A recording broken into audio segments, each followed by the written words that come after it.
That's a very good question. And because we're now live, Andrew Hall, Big Zeb, Tobin Templeman here, rocking this place. Hello.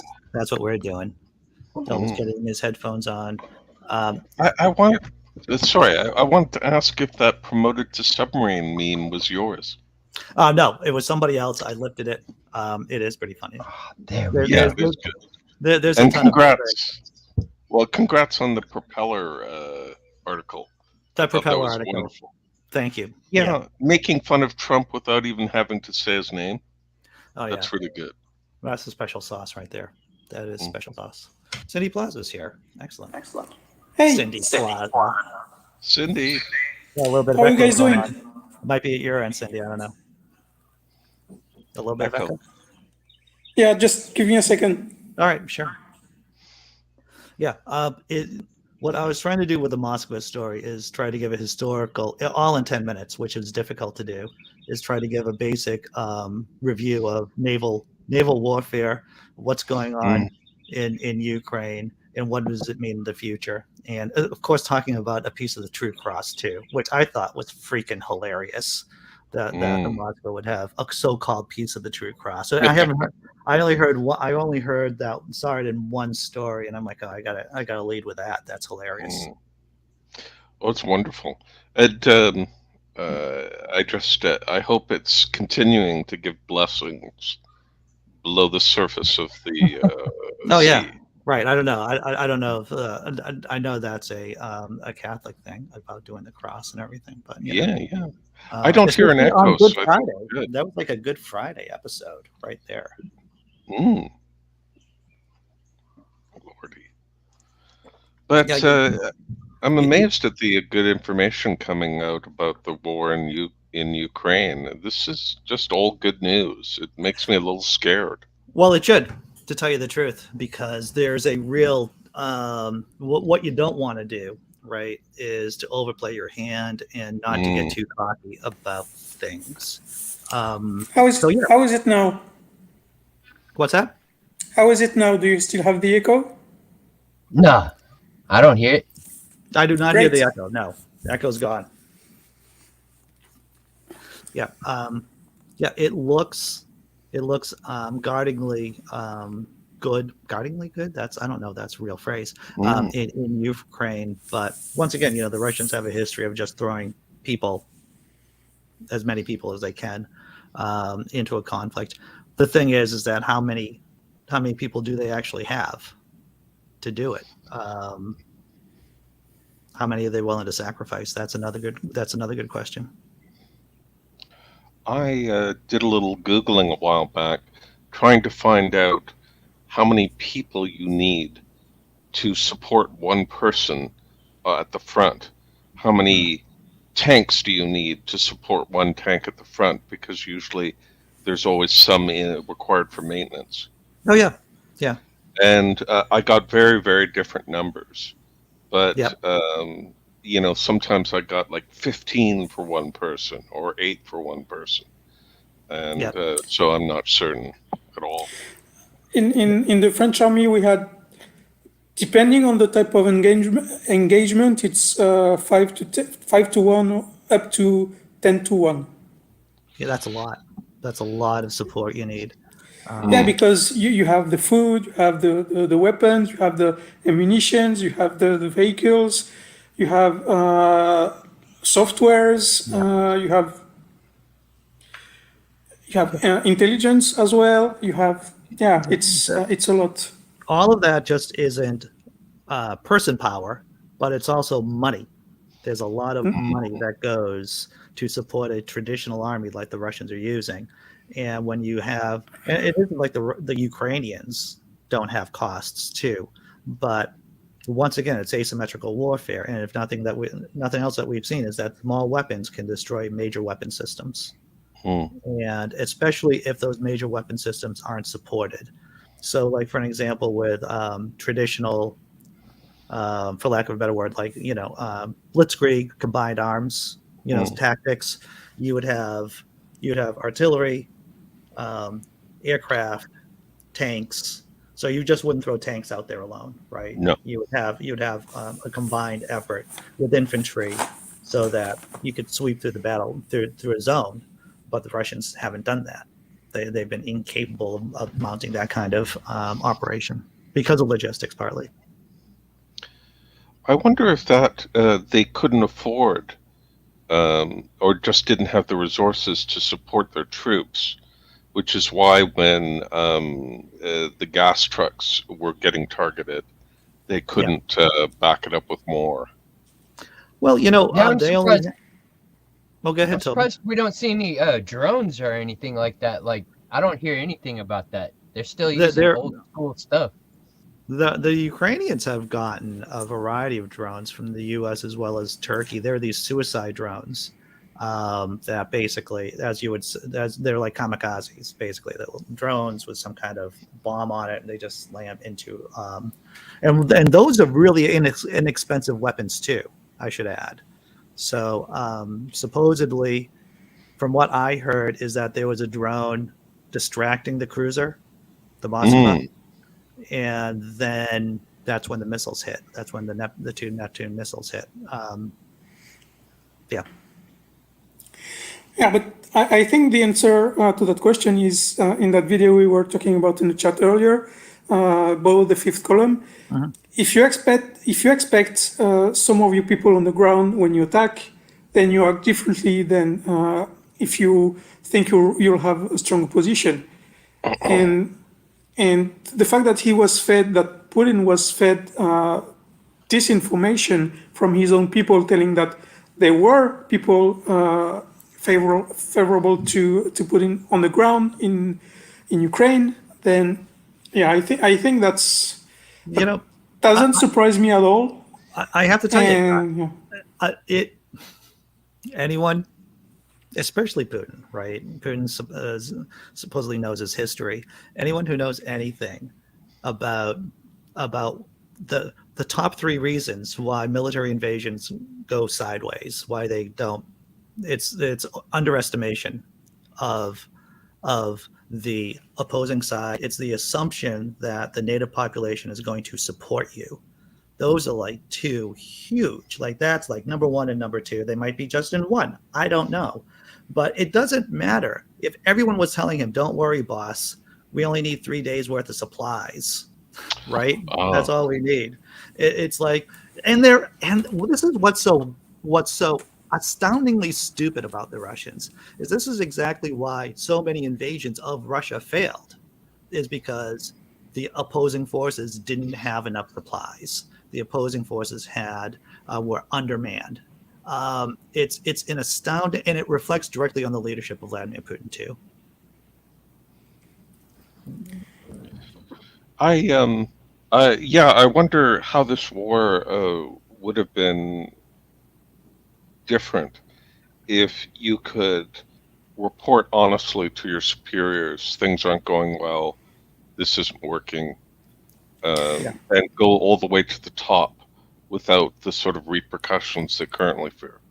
Go ahead, Cindy. Yeah, I was just going to ask, do you think it's possible to have a dictator and at the same time honest reporting from the bottom? Oh, that's a beautiful question, because this is the hope, and this is one of the themes, and I wish there were more skeptics talking about this, is that it is impossible to get consistent good information when you have a system that filters out information, right? Gunk in equals gunk out. And if the boss is going to kill you or not promote you or punish you in some way, if you give them the wrong information, the quote unquote wrong information, there's no way organization, it doesn't matter what organization it is, can make good decisions on the ground. There's no way that can happen. Now, there are ways of getting around this, everyone, and I bring this up every once in a while. The Mossad, and I'm not a huge fan of what Israel's doing on the West Bank. Don't get me wrong, but they have in their system, they have it's called the 10th man, right? It's part of, basically you have someone nestled within the organization, within the government, that basically tells you, whatever your assumptions are wrong, this is why I'm right. This is why you're wrong. And they're just writing basically white papers all the time telling people these are the counterfactuals. This is what can go wrong, and these are by professionals. It's baked into the system, so it's self-correcting, so it's less likely to make a major military blunder like that. But it's difficult to do when you don't have a free society, when you don't have when you put an emphasis on obedience as against to the free exchange of ideas. Well, yeah, go ahead, Sandy. No, you first. I talk too much. Yeah, when we talk about critical thinking, one of the first arguments we put forth in order to incentivize people to adopt it is to say that you can take good decisions based on bad information. Yes. That almost never happens, or only by chance. So you need to get the best information possible, and for that you need critical thinking. Yep. Yeah. There is a book out now, and I forgot her name. I saw her speaking at TAM years ago, like back in 2014. She has a book called The Scout Mindset. She runs a podcast too, which I subscribe to. I don't always think her analysis is spot on, but it's an interesting premise that there's different types of thinking, right? So in terms of a scout, you're there not to make judgments as much, just to understand the information, all right? Just to understand the information. And it's important not to jump to a conclusion, because a lot of us, especially online, right, skeptics, it's very easy for us to jump into a debate mindset immediately when we're encountering, well, any topic, to tell you the truth. And that kind of lowers our degrees of freedom in terms of what we can think about, right? So if we're not listening to each other, if we're just going directly into debate mode, we're not really holding on to basic skeptical principles. Thinking back to asymmetrical warfare, I think when the history is written, the first slap might be registered to the Falklands conflict, when an Exocet missile took out a British, was it a cruiser or a destroyer?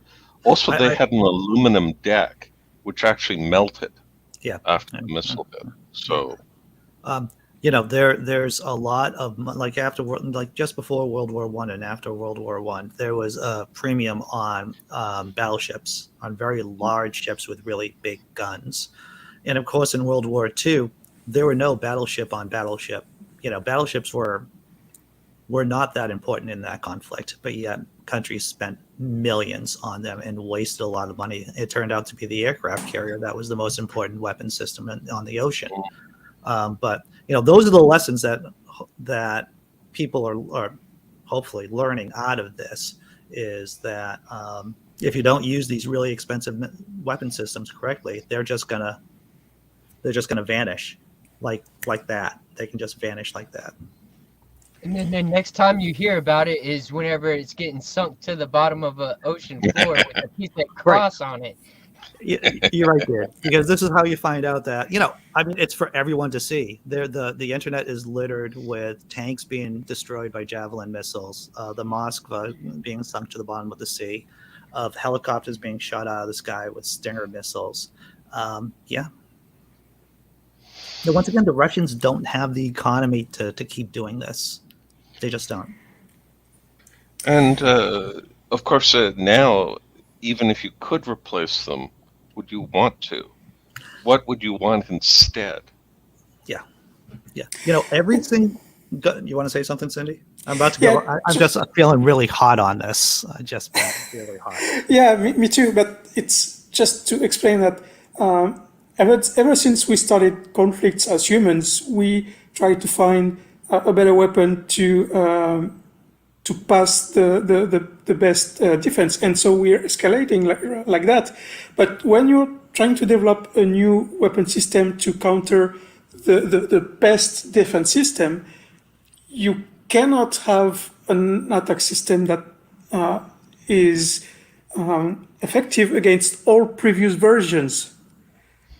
So if you develop an attack system to counter the best defense system or the best defense system to counter the best attack system, then you cannot you cannot defend or attack against the previous versions. So that's what you can use against the most technical weapons. It's like software. Basically, sometimes when you have a big update, you cannot use the previous ones because they are too different.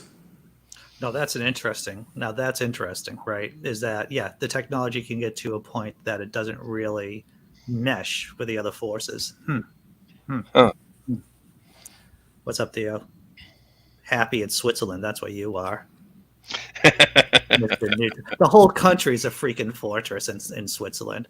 I know we've talked about this before, but there are like hidden bunkers everywhere. Theo, I want some watches and gold. Watches and gold, yeah. And chocolate? No, chocolate. Yeah, chocolate. I'm a diabetic. Oh, yeah. One of my many hobbies. Yep. So, I think I've just exhausted myself talking about the Russians. It's just it's a pet. They've always, not always, but they have. If it's going nuclear, Switzerland is also doomed. Oh, you're right about that. Yeah, you're right about that. And the latest wave of COVID, it seems to be filling hospitals, but not quite as bad as before. Yes, that's correct. Well, there's a lot of, and we've covered this on the show. There are many different treatments besides the vaccine. I mean, for people who are already vaccinated, you're less likely to get severe COVID, of course. But there are also other medicines that can lessen the symptoms if you take it within the first 5 days to alleviate your symptoms. Yeah, I just got boosted. I just got my second booster shot the other day. I feel pretty happy about it. Yeah. It's actually one of the things on our to-do list today is our oldest son is going back in for another booster. Good for them. The thing is about, and we talked about this before, Dave, but there's ways of going nuclear without going nuclear. There are ways that you could just blow up nuclear power plants, right? You can just do that, yeah. And that's a way of going nuclear. You can just blow up factories that make fertilizer or other kind of toxic chemicals. That's a way of going, using poisonous weapons without necessarily using poisonous weapons. Also, since they've often been worried about terrorists using a dirty bomb, which is basically radioactive material attached to a conventional bomb. But there's no reason why a superpower couldn't use such a weapon and claim it was terrorists, or a fringe group. And I'm kind of worried that maybe someone is cooking this up somewhere in the background. It's possible, I was really nervous that it was some weeks ago whenever this first started, when they were shooting at Chernobyl. They were just Chernobyl, yeah, they were just like firing on it. It was burning. That made me pretty nervous. I was that was not cool. Yeah. Like, what the heck? It does make you wonder about whether or not that was because people make bad decisions, like frontline commanders make bad decisions, and I wonder whether or not that was something that the Kremlin told them to do, or if it was just guys on the ground or people on the ground doing it. Not that it matters if you're Ukrainian; it's still a nuclear power plant, burning. I'm hoping that, I understand that the Russians are now trying to protect their convoys more thoroughly as they move forward, so that there are rings of protection around them, the same way you do with aircraft carriers, where there are destroyers and submarines, and so I'm worried that the Russians will actually smarten up. But it's once again when we talk about how much do they have in the tank. Basically, there's a pun there somewhere, and I'm sorry for that. How much do they have to throw in? How much are they willing to sacrifice? And what are their new goals? At the very least, at the beginning of the conflict, you're right about that, Theo. It is terrible for the peace movement. Everyone's all about armament. Yep. And that's going to affect countries for years. That's going to affect the governments for years and everyday people for years. At the very least, what the Russians were hoping to achieve, as was stated by many smarter people than me at the beginning of the conflict, was a land corridor between the Donbass region to Sevastopol. So even though their stated or their stretch goals, so to speak, if they were talking to their HR department, it's like our stretch goals is to just take over the entire country and put in a puppet leader. And but I think their fallback, their realistic goal, especially now, is to create a land corridor to Sevastopol, which is that little island that they took over in 2014.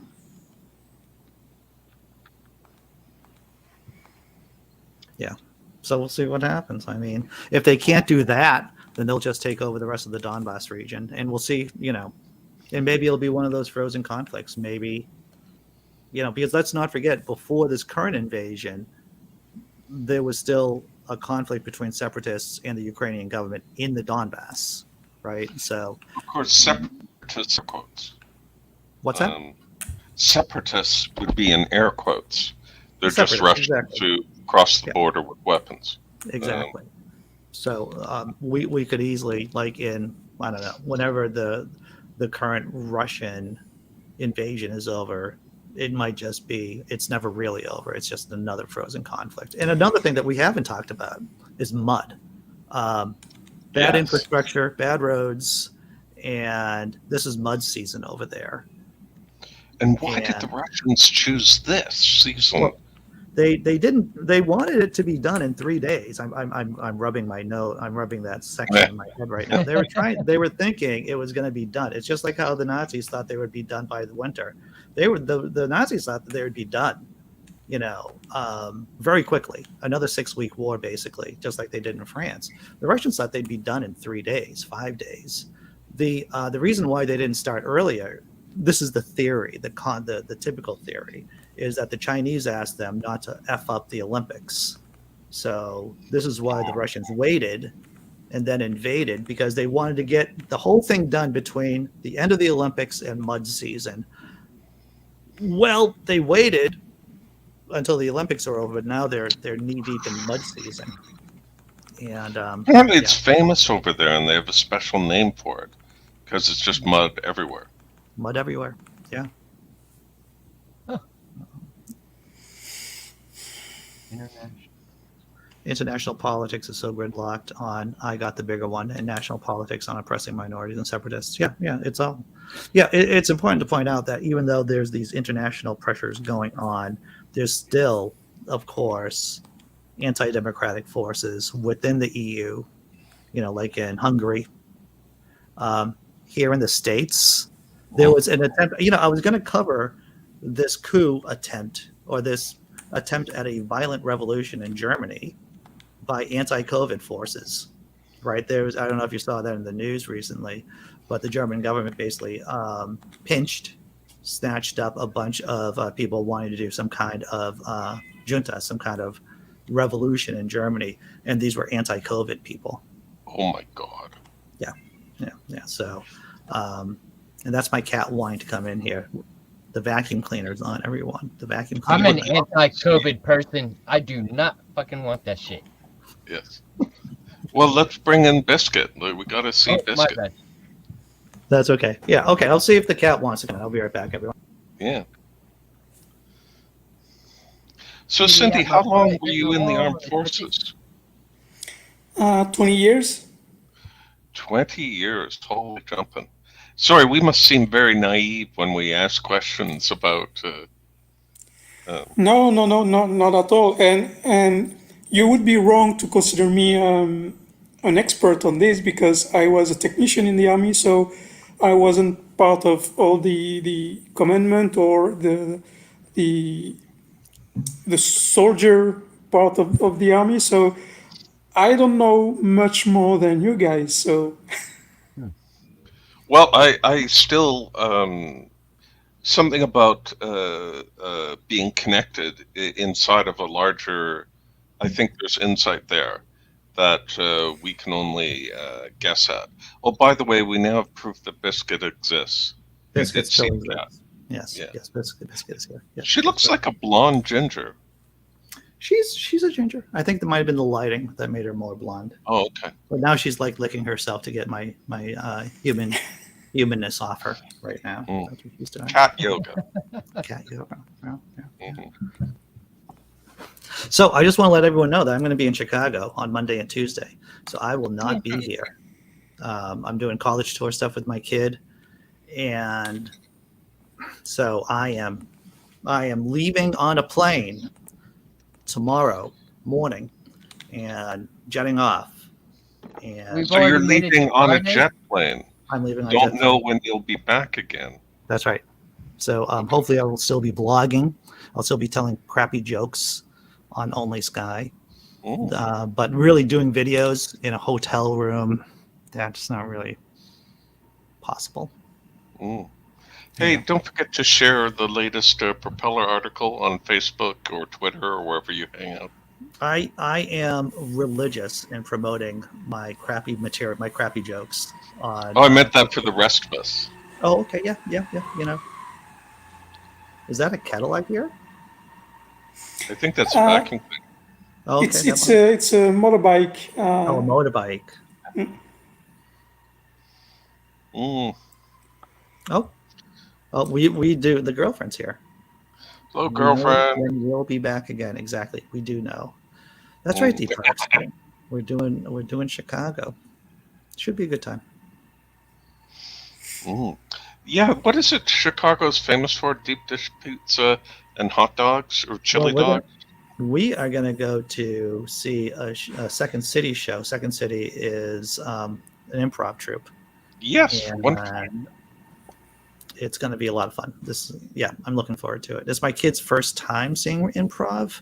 Oh, wow. So, yeah. Heck yeah. That's wonderful. Yeah, I just saw Promoted to Submarine. That's right, Theo. There's pretty good stuff.